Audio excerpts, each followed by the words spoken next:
Bienvenue dans la seule région du monde où des moines, des agriculteurs et des artisans ont développé un savoir-faire unique. Celui de transformer les fleurs de pâturage en fleurs de fromage. On ne dirait pas, mais j'ai déjà plus de 800 ans. Mon histoire trouve son origine à l'abbaye de Belley, fondée en 1136 par les chanoines de Prémontré. On y retrouve mes premières traces écrites. Les chanoines ont déboisé la région pour permettre d'y développer l'agriculture et la production laitière. À la fin du XVIIIe siècle, les chanoines ont été chassés de Belley par les troupes révolutionnaires françaises. Ma fabrication a été maintenue dans les fermes appartenant à l'abbaye. En 1981, l'invention de la girole par Nicolas Crevoisier apporte une nouvelle dimension à mon histoire. Cet appareil génial simplifie considérablement le mode de préparation, qui consistait jusqu'alors à me racler avec un couteau. Aujourd'hui, l'entreprise Métafil La Girole SA produit toujours la girole originale à la joue en Suisse, selon l'invention de son créateur. En 2001, j'obtiens l'appellation d'origine protégée. Cette AOP garantit aux consommateurs que tous les membres de la filière, c'est-à-dire les producteurs de lait, les fromagers et les affineurs, respectent un cahier des charges très précis. C'est l'assurance d'une fabrication traditionnelle et d'un niveau de qualité très élevé. Mon territoire comprend des moyennes montagnes situées majoritairement entre 700 et 1300 mètres d'altitude. C'est mon territoire qui a su conserver son caractère d'origine. Sur ces sols calcaires pauvres poussent des herbes riches et particulières. C'est à elles que je dois mes arômes uniques. Cette diversité botanique a aussi une influence positive sur la composition de ma matière grasse, naturellement riche en oméga 3. Du printemps à l'automne, les vaches paissent une herbe savoureuse. Durant l'hiver, elles se nourrissent du bon foin odorant qui en est issu. Le travail de mes producteurs de lait permet de donner le meilleur de mon terroir. Ma filière satisfait à toutes les exigences animales, sociales et environnementales. Elle est garante de l'activité de plus de 200 exploitations familiales dans ma région. Mon cahier des charges exige la pâture des vaches durant la belle saison. Le recours au fourrage ensilé et aux additifs chimiques est interdit. Des exigences très sévères en matière de garde assurent une bonne santé des animaux. Seul un lait de grande valeur strictement contrôlé peut servir de base à ma fabrication. C'est également ce qui permet d'assurer une rémunération du lait parmi les plus élevées au monde. Tout ceci développe mon caractère unique, et c'est ce qui fait de moi un produit sain et authentique. Les outils nécessaires à ma fabrication ont évolué et font aujourd'hui face à un défi qui relève du paradoxe. Il s'agit en effet de répondre à des normes alimentaires de plus en plus sévères tout en respectant mes principes ancestraux de fabrication. Aujourd'hui comme hier, les étapes principales de mon élaboration sont la livraison du lait, l'emprésurage, le chauffage, le pressage, le salage, l'affinage. Comme autrefois, je ne suis faite que de lait, de sel, de présure et de ferments lactiques naturels. Chaque jour, mon lait de montagne doit être livré à la fromagerie pour être transformé dans un délai de 24 heures. C'est ce qui me permet encore aujourd'hui d'être fabriqué au lait cru. Mon or blanc ne subit pas d'autre traitement qu'un léger écrémage avant d'être versé dans une cuve en cuivre pour démarrer la fabrication. Avant de se transformer en fromage, ma matière première fait l'objet de contrôles de qualité très sévères.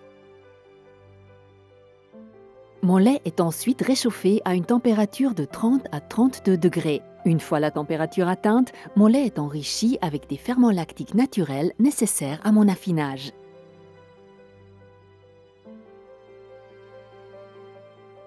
On ajoute ensuite la présure. Cette enzyme 100% naturelle fait cailler mon lait en une trentaine de minutes. Les derniers instants de la mise en caille sont cruciaux. Toute l'expérience et le savoir-faire de mon maître fromager sont requis pour déterminer le moment exact à partir duquel ma masse pourra être découpée. Quand le feu vert est donné, le balai harmonieux du tranche-caillé peut démarrer, contrôlé par le maître des lieux. Une dizaine de minutes suffisent pour réduire la grandeur de mes grains de fromage à la dimension souhaitée. Cette opération permet de me séparer du lactosérum, qu'on appelle aussi petit lait. Après le décaillage, je continue à être brassé et progressivement chauffé à une température allant jusqu'à 53 degrés. Cette technique ancestrale, déjà utilisée par les chanoines, contribue à ma conservation sans avoir recours à des additifs chimiques. On me transfère ensuite à l'aide de toiles ou d'une pompe dans des moules. Ils serviront à mon pressage et me donneront plus tard ma forme cylindrique. Afin de garantir ma traçabilité, le maître fromager va m'identifier à l'aide d'une marque qui comporte ma date de naissance et mon exploitation d'origine. Durant près d'un jour, je serai pressée et retournée. Le lactose que je contiens sera entièrement transformé en acide lactique par les ferments. Je suis donc naturellement exempte de lactose. Le lendemain matin, je quitte les moules qui m'ont donné ma forme caractéristique de petit tonneau. Je suis encore fragile et manque encore un peu de fermeté. Je rejoins alors le bain de sel. Durant mon immersion dans la saumure pendant 24 heures au maximum, je perdrai encore un peu d'eau et j'accumulerai le sel nécessaire à ma consistance, ma conservation et la formation de mes arômes. Je poursuis mon aventure dans les caves où débute la dernière et plus longue étape de mon élaboration, l'affinage. Placé sur des planchettes d'épicéa dans un environnement à l'humidité relative de 90% et une température moyenne de 13 degrés environ, me voilà en présence des conditions idéales pour développer toute la subtilité de mes saveurs. Mon apparence et mon goût évolueront tout au long de mon affinage. Je serai régulièrement brossée avec de l'eau et du sel. Aujourd'hui, ce travail pénible est parfois automatisé et confié à des installations qui reproduisent à la perfection les gestes d'autrefois. Elles permettent au maître fromager de se consacrer encore mieux à d'autres tâches. Mais sa présence reste indispensable au contrôle de ma maturation. Après 2 mois d'affinage, une commission indépendante va déterminer si ma qualité répond aux exigences du cahier des charges. On va d'abord me juger sur mon aspect extérieur. Puis, à l'aide d'une sonde, les experts vont prélever un échantillon qui permettra d'évaluer la présence de trous, l'élasticité de ma pâte ainsi que mon goût. Je serai ensuite soumise à un test afin de déterminer si je suis apte à être bien raclée. Les experts m'attribueront alors une note qui servira de base à mon classement.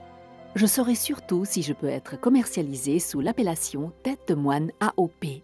Je terminerai mon affinage d'au moins 2 mois et demi. À partir de 4 mois, je pourrai arborer le label Tête de moine AOP Réserve. Me voilà enfin prête à être commercialisée. Mon cahier des charges exige que je me présente sous forme de meule entière, de demi-meule ou de rosette fraîchement raclée. Je suis tellement appréciée que l'on me retrouve un peu partout dans le monde. Je suis exportée dans plus de 40 pays directement depuis la Suisse et distribuée dans pratiquement tous les points de vente depuis le crémier fromager jusqu'à la grande distribution. Une fois arrivée chez vous, je suis prête à être savourée.